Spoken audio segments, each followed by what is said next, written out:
Assalamualaikum warahmatullahi wabarakatuh. Bismillahirrahmanirrahim. Perkenalkan nama saya Vivatul Bariah dari kelas A31. Baik, pada pertemuan yang kedua kali ini MK pembelajaran PAI di luar sekolah, saya ingin menjelaskan tentang pembelajaran sepanjang hayat. Menurut saya, pembelajaran sepanjang hayat adalah konsep yang semakin penting dalam dunia pendidikan dan juga pengembangan diri.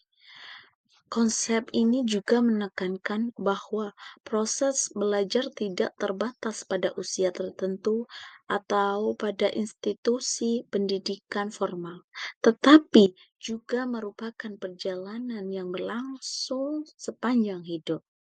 Ayo, kita bereksplorasi lebih dalam mengenai pembelajaran sepanjang hayat. Definisi dan konsep pembelajaran sepanjang hayat. Pembelajaran sepanjang hayat atau lifelong learning adalah proses belajar yang dilakukan secara terus-menerus oleh individu untuk tujuan pribadi maupun profesional.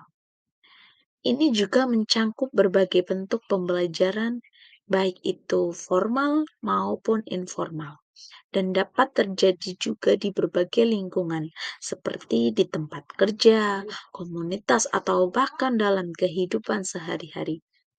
Konsep ini juga akan berakar pada pemikiran bahwa setiap individu memiliki potensi untuk belajar dan berkembang, terlepas dari usia atau latar belakang pendidikan mereka. Mengapa pembelajaran sepanjang hayat itu sangat penting? Yang pertama yaitu adaptasi terhadap perubahan. Maksudnya di sini, di zaman era globalisasi dan teknologi yang cepat berubah, kemampuan untuk belajar dan beradaptasi menjadi sangat penting. Pembelajaran sepanjang hayat membantu individu untuk tetap relevan dan kompetitif di pasar kerja. Yang kedua yaitu pengembangan diri. Selain aspek profesional, pembelajaran sepanjang hayat juga berkontribusi pada pengembangan pribadi. Ini membantu individu untuk mengeksplorasi minat baru, meningkatkan keterampilan sosial, dan memperluas wawasan. Yang ketiga yaitu kesehatan mental dan kesejahteraan. Proses belajar dapat meningkatkan kesehatan mental dan kesejahteraan dengan kegiatan belajar yang menantang, dapat memberikan rasa pencapaian dan kepuasan, serta juga mengurangi stres. Dalam pembelajaran sepanjang hayat, terdapat metode pembelajaran yang efektif untuk kita gunakan. Untuk memfasilitasi pembelajaran sepanjang hayat, terdapat metode yang dapat diterapkan, seperti pembelajaran berbasis proyek. Dalam metode ini, melibatkan siswa dalam proyek nyata yang relevan dengan kehidupan mereka. Ini tidak hanya meningkatkan keterampilan praktis, tetapi juga mendorong kolaborasi dan kreativitas. Lalu yang kedua, yaitu kursus online dan webinar. Dengan kemajuan teknologi zaman sekarang, banyak platform menawarkan kursus online yang fleksibel. Ini juga memungkinkan individu untuk belajar sesuai dengan kecepatan dan waktu mereka sendiri. Yang ketiga yaitu mentoring dan coaching. Hubungan mentor atau murid dapat memberikan bimbingan yang berharga. Mentor juga dapat membantu individu mengidentifikasi tujuan belajar dan juga memberikan dukungan dalam mencapai tujuan tersebut. Terdapat manfaat dalam pembelajaran sepanjang hayat, yakni manfaatnya untuk membantu meningkatkan keterampilan kerja, juga bisa meningkatkan daya saing individu dalam dunia kerja, memperluas wawasan dan juga pengalaman, juga membantu individu tetap aktif secara mental dan sosial. Dalam pembelajaran sepanjang hayat juga terdapat tantangan. Ya, meskipun masih banyak manfaatnya di dalamnya, tapi juga ada tantangan yang perlu diatasinya, seperti kayak motivasi. Kenapa motivasi? Karena salah satu tantangan terbesar adalah menjaga motivasi untuk terus belajar. Individu juga perlu menemukan alasan yang kuat untuk belajar dan menetapkan tujuan yang jelas. Yang kedua yaitu akses terhadap sumber belajar. Tidak semua orang memiliki akses yang sama dari sumber belajar. Oleh karena itu, penting untuk kita menciptakan lingkungan dan juga mendukung dalam proses pembelajaran, termasuk akses ke teknologi dan informasi.